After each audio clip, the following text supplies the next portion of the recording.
யார் சத்தியவான்? வேதத்தின் அடிப்படையில் நம்ம அதை தான் சிந்திக்க போகிறோம். ஒருவேளை நிஜத்தையே பேசி கொண்டு இருக்கிறவங்க சத்தியவானா? அதையும் தாண்டி வேதம் யாரை சத்தியவான் என்று சொல்கிறது. ஒருவேளை இயேசு கிறிஸ்துவானவர் நியாயத்திற்கு அடையும்படி பிலாத்து முன்பாக போய் நிற்கும் பொழுது அங்கு பேசப்பட்ட உரையாடலை நான் வாசிக்கிறேன்.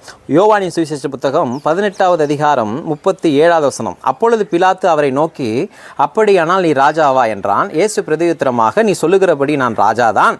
சத்தியத்தை குறித்து சாட்சி கொடுக்க நான் பிறந்தேன். இதற்காகவே இந்த உலகத்தில் வந்தேன்.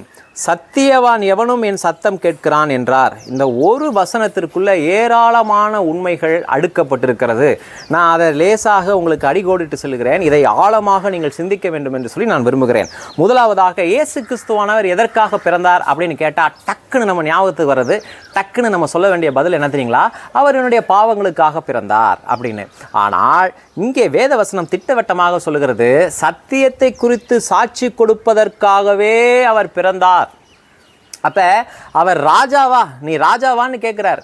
அப்போ இந்த ராஜா சத்தியத்தை கொடுத்து சாட்சி கொடுக்க பிறந்தார். இன்றைக்கு ஆவிக்குரிய தலைவர்கள் அல்லது ஒரு ஊழியத்தின் தலைமைத்துவத்தில் இருக்கிறவர்கள், ஜனங்களை ஆள நினைக்கிறவர்கள், திருச்சபை ஆள நினைக்கிறவர்கள், அவர்களுடைய வாழ்க்கையின் லட்சியமாகவே ஏற்க வேண்டியது என்ன தெரியுமா? சத்தியத்தை குறித்து சாட்சி கொடுக்க வேண்டும். இந்த அடிப்படையில் நம்ம அதை புரிஞ்சுக்கலாம். ஒரு ஆவிக்குரிய தலைமைத்துவத்தினுடைய வாழ்க்கை லட்சியமே என்ன தெரியுங்களா?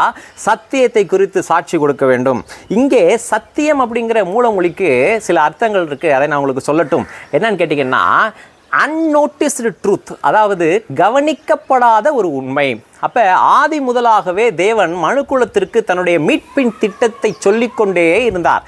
ஆனால் ஜனங்களும் மனிதர்களும் அதை தொடர்ச்சியாக அதை விடுத்து மற்ற காரியங்களிலே இந்த உலக பிரகாரமாக தங்களுடைய கவனத்தை வைத்தார்கள். அப்போ தேவனுடைய சத்தியம் எப்பொழுதுமே அன்னோட்டிஸ்டு ட்ரூத். இன்னொரு, இந்த தேவனுடைய வார்த்தைகள் எல்லா விதத்திலும் புடமிடப்பட்டது.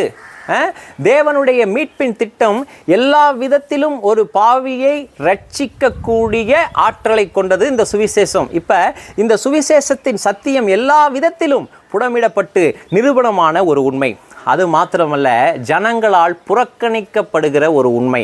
அதை குறித்து தான் இந்த வேத பகுதி பேசுகிறது. இன்றைக்கும் ஜனங்கள் இந்த உண்மையை புறக்கணிக்கிறாங்க. ஜனங்கள் இப்படிப்பட்ட உண்மையை தெரிந்து கொள்ள ஆசைப்படுவதில்லை. அப்போ சத்தியம், அதை குறித்து தான் நான் சொல்லிகிட்டு இருக்கேன்.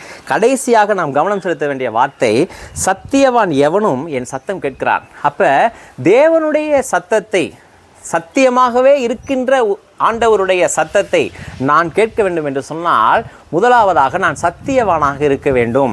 நான் என்னை நானே பாவி என்று ஒப்புக்கொள்ள வேண்டும். சத்தியவான் தான் தேவனுடைய சத்தத்தை கேட்க முடியும். ஒன்று வாசிக்கிறேன், கவனிங்க.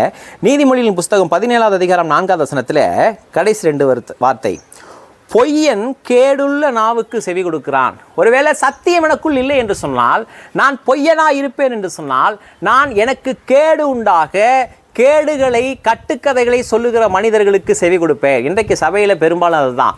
சத்தியத்தை பேச வேண்டிய இடத்தில் உள்ள ஒரு மனிதன், அவனும் ஊழியக்காரன் இல்லை, அவனும் தேவ ஆவியினால் பேசலை. ஒருவேளை அதை ஜனங்களால் ஏன் கண்டுபிடிக்க முடியல, ஜனங்கள் ஏன் அதை ஏற்றுக்கொள்கிறார்கள் அப்படின்னா, ஜனங்களுக்குள்ளேயும் சத்தியம் கிடையாது. அவர்கள் கேடுள்ள நாவுக்கு செவி கொடுக்கறதுனாலே பொய்யர்களாக இருக்கிறார்கள். அப்போ நம்ம யோசிச்சு பார்ப்போம். யோவான் 18:38 அதற்கு பிலாத்து, சத்தியமாவது என்ன என்றான். கேள்வி கேட்குறான், சத்தியம்னா என்ன அப்படின்னு. ஆனால் மறுபடியும் அந்த சத்தியத்தை குறித்து எழுப்பப்பட்ட கேள்விக்கு அவன் விடை காணாமல் தன் வழியே போகிறான்.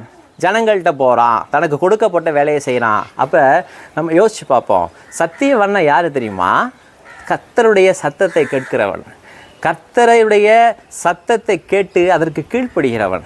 அப்போ மெய்யாகவே நமக்குள்ள சத்தியம் இருந்தால்தான் நாம் சத்தியத்தையே ஏற்றுக்கொள்ள முடியும். அதனால தான் இந்த வசனம் இப்படி சொல்கிறது, பிதாவினிடத்தில் கேட்டு கற்றுக்கொள்ளுகிறவன் எவனோ அவன்தான் குமாரனிடத்தில் வருகிறான் என்று சொல்லி. அப்போ நம்ம யோசித்து பார்ப்போம், நம்முடைய இருதயத்திலே சத்தியம் இருக்கிறதா? தேவனுடைய சத்தியத்தை நாம் கேட்க முடிகிறதா? அதை புரிந்து கொள்ள முடிகிறதா? அல்லது தேவனுடைய சத்திய வார்த்தைகளை எதிர்த்து நிற்கிற ஒரு குணம் எனக்குள்ளே இருக்கிறதா? நம்ம யோசிச்சு பார்ப்போம். நாம் சத்தியவானா என்று சொல்லி நம்மை நாமே உறுதிப்படுத்திக் கொள்வோம். கர்த்தர் உங்களை ஆசீர்வதிப்பாராக.